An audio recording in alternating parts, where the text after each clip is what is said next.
तो hello guys, जैसा कि हमने अपने पिछले वीडियो में बात किया था कि हम आने वाले वीडियो में रैम के बारे में पढ़ने वाले हैं।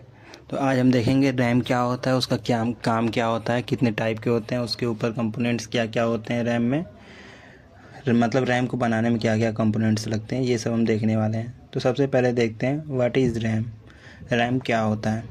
रैम का पूरा नाम होता है random access memory. RAM is a primary memory of computer that temporarily store data and instruction that the CPU is actively using. It is one of the most critical component affecting a system speed, multitasking ability and performance. Simple भाषा में बताता हूँ। RAM एक temporary memory होता है, मतलब जो data को टेम्पररी समय के लिए स्टोर करता है। जैसे हम कोई भी चीज़ ओपन करते हैं तो वो रैम में ओपन होती है। मतलब जैसे हम ब्राउजिंग कर रहे हैं तो जितनी देर के लिए हम ऐप को मतलब ओपन कर रहे हैं वो उसमें रैम में ओपन हो रही है। जैसे मैं आपको दिखाता हूँ अभी।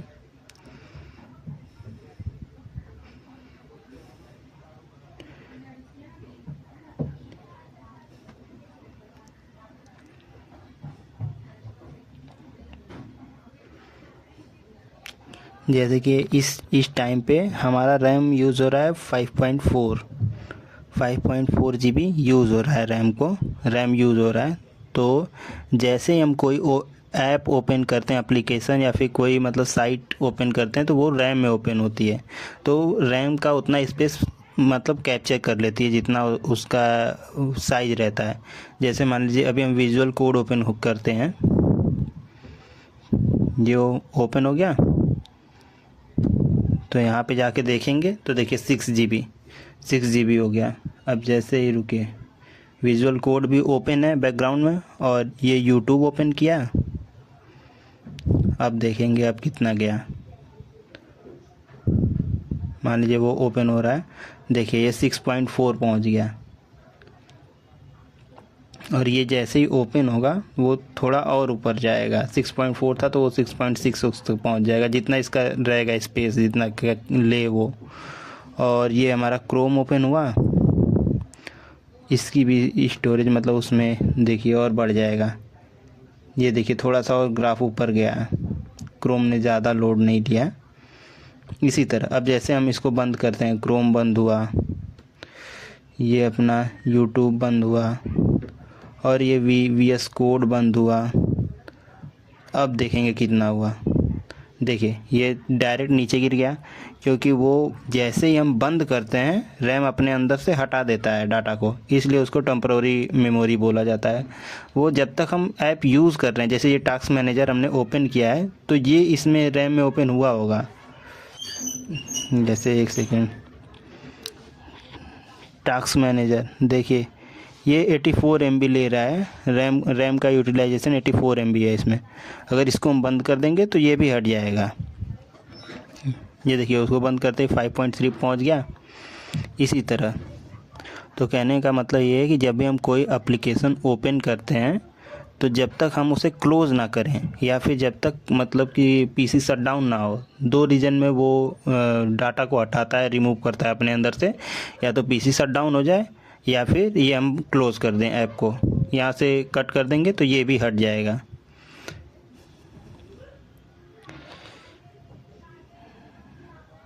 अच्छा, रैम को रैंडम एक्सेस क्यों बोला जाता है? Why RAM is called random access? क्योंकि रैम इसका रैंडम एक्सेस CPU जो है इसके किसी भी पार्ट में से, जो मान लीजिए एक सपोज़ करिए ये जो लाइन है ये रैम है, तो इसके यहाँ से भी जब चाहे तब डाटा ले सकता है, यहाँ से भी बिना बताए कहीं से भी रैंडमली ये डाटा उठा सकता है।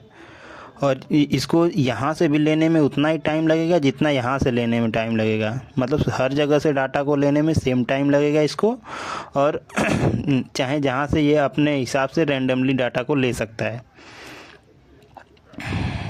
यही है। और रैम का रोल क्या है? Role of the RAM in a computer. ये देखिए, you open an application, browser, game. बोले ना कि कोई भी एप्लीकेशन ओपन करते हैं तो रैम में ओपन होती है, जो स्टोरेज दिखा रहे थे अभी। और the program is loaded for secondary storage HDD into RAM.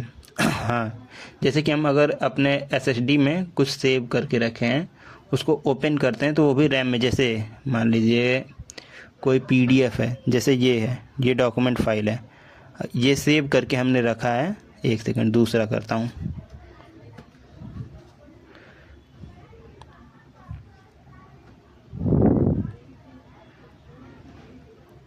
जैसे ये कोई डॉक्यूमेंट फाइल है, इसमें तो मैंने सेव करके रखा है, लेकिन जैसे ही इसे मैं ओपन करता हूँ ये रैम में ओपन होगा। कहने का मतलब यही है। और हाँ, अब आगे चलते हैं। The CPU process data directly from RAM.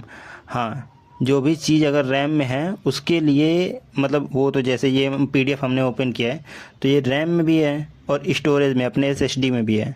लेकिन अगर CPU को अगर डाटा लेना है तो जो अगर चल रहा है, मतलब ये इस टाइम पे चल रहा है, तो मतलब इसमें इससे डायरेक्ट डाटा ले लेगा, वो SSD के पास नहीं जाएगा। तो इससे क्या होता है, स्पीड थोड़ी फास्ट हो जाती है, उसको डाटा जल्दी मिल जाएगा रैम के पास से, तो मतलब नेचुरली स्पीड ज़्यादा अच्छा होगा। When you close the app और शट डाउन, वही जो बोले थे कि अगर बंद करते हैं ऐप को या फिर PC को शट डाउन करते हैं तो रैम वो डाटा डिलीट कर देता है, क्लियर कर देता है। RAM act as a working desk while storage is filing cabinet. यही इसके कहने का मतलब है कि रैम एक वर्किंग डेस्क की तरह है, जैसे ही मतलब ऑफिस बंद, वहाँ से मतलब क्लीन कर दिया जाता है सब। RAM is volatile memory. Volatile means data is lost when power is of. वही जैसे ही हम PC को ऑफ़ करते हैं या फिर किसी कारण से PC ऑफ हो जाता है तो वो जो डाटा उसके अंदर ओपन हम करके रखें, अगर सेव नहीं किए तो वो लॉस हो जाएगा। If electricity stop RAM is wiped.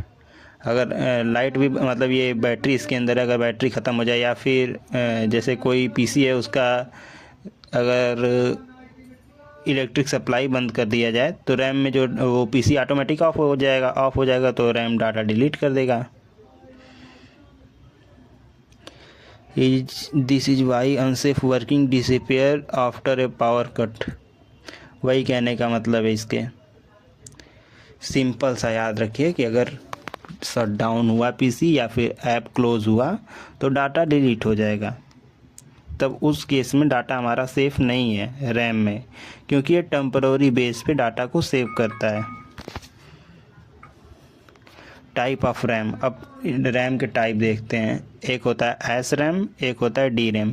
SRAM static RAM उसको बोला जाता है और DRAM डायनेमिक रैम। SRAM पहले देखते हैं। SRAM ये DRAM से फास्टर होता है, मतलब DRAM से ज़्यादा तेज़ होता है और डज नॉट नीड रिफ्रेशिंग, मतलब इसे रिफ़्रेश करने की ज़रूरत नहीं होती है, और ये बहुत ज़्यादा महंगा भी होता है DRAM के मुकाबले। और इसे जो CPU के अंदर कैश मेमोरी होती है, छोटी छोटी चिप्स टाइप देखे होंगे आप CPU के ऊपर, CPU जो माइक्रो प्रोसेसर्स है उनके ऊपर जो छोटी छोटी चिप्स होती हैं वो होती हैं कैश मेमोरी अपनी। वो L1 L2 L3 के फॉर्म में वो मतलब होते हैं, उनके ये वर्जन्स हैं, उनमें ये SRAM यूज़ होता है। इसके कैरेक्टरिस्टिक्स, ये बहुत फास्ट होता है और इसकी कैपेसिटी मतलब लो होती है और ये मतलब ज़्यादा महंगा होता है। अब देखते हैं DRAM। ये SRAM से स्लो मतलब होता है, मतलब ये भी फास्ट होता है लेकिन SRAM के मुकाबले स्लो होता है और इसे रिफ़्रेश करने की ज़रूरत होती है, इसे रिफ़्रेश चाहिए, और ये सस्ता भी होता है उसके मुकाबले, SRAM के मुकाबले। और ये अपने मेन रैम में जो होता है उसमें यूज होता है। एक सेकंड हम दिखाते हैं।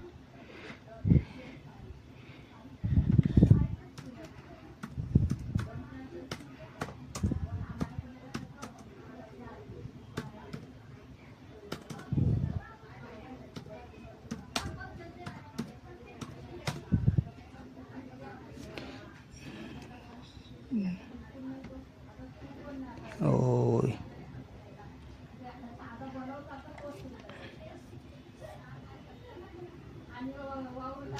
ये रैम के ऊपर ये जो ब्लैक ब्लैक सी चिप्स हैं वही हैं। एक सेकेंड, ये ब्लैक वाली चिप्स जो रैम के ऊपर ये ब्लैक सी चिप्स हैं, यही अपनी डी रैम है।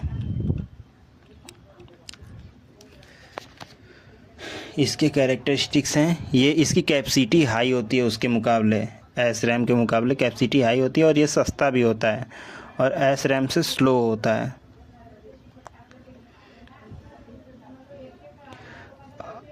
DDR डबल डाटा रेट जो हम देखते हैं क्या अपना पीसी लेते टाइम DDR4 DDR5 जो करते हैं देखते हैं, वही है ये DDR। ये मतलब जनरेशन्स, नई जनरेशन्स हैं उनकी रैम्स की, और DDR को देख के ही हमें मतलब लेना चाहिए। जितना अच्छा मतलब जितना ज़्यादा बड़ा नंबर होगा DDR4 मतलब DDR5 ऐसे बड़ा, जितना बड़ा होता जाएगा नंबर उतनी अच्छी रैम की मतलब स्पीड होगी, उसकी पावर कंजम्पशन मतलब कम होगी। जैसे DDR2 ये अब नहीं यूज होता है, DDR2 इसकी स्पीड बहुत लो है और ये वोल्टेज मतलब इलेक्ट्रिसिटी बहुत ज़्यादा कंज्यूम करता था, और ये ऑब्सोलेट हो चुका है, मतलब ये ख़त्म हो चुका है। DDR3 मतलब ये दिखने को मिलता है अभी, स्पीड इसकी मीडियम होती है, मतलब कि DDR4 और DDR5 से स्लो है, तो मतलब मीडियम इसको बोला जा सकता है। और ये वोल्टेज मतलब DDR2 के मुकाबले कम लेता है, और यह पुराना हो चुका है, लेकिन अभी है मार्केट में। DDR3 आपको देखने को मिल सकता है। और DDR4 इस टाइम का सबसे ज़्यादा यूज़ होने वाला ये DDR4 रैम ही है। ये इसकी स्पीड हाई होती है, मतलब DDR3 और DDR2 से तो बहुत ही ज़्यादा होती है, ऑलमोस्ट डबल या ट्रिपल मान सकते हैं। DDR4 की स्पीड हाई होती है और ये वोल्टेज भी बहुत कम लेता है, इन सबसे बहुत ज़्यादा कम इलेक्ट्रिसिटी लेता है चलने के लिए। और आज के समय में ये बहुत ही ज़्यादा कॉमन है, जहाँ भी देखेंगे आप DDR4 ज़्यादा देखने को मिलेगा। और DDR5 ये मतलब इसकी स्पीड बहुत ही ज़्यादा फास्ट होती है, इन सब के मुकाबले तो बहुत ही ज़्यादा फास्ट होती है। अरे DDR4 के ऑलमोस्ट डबल होती है इसकी स्पीड, और ये इलेक्ट्रिसिटी बहुत ज़्यादा ही कम लेता है,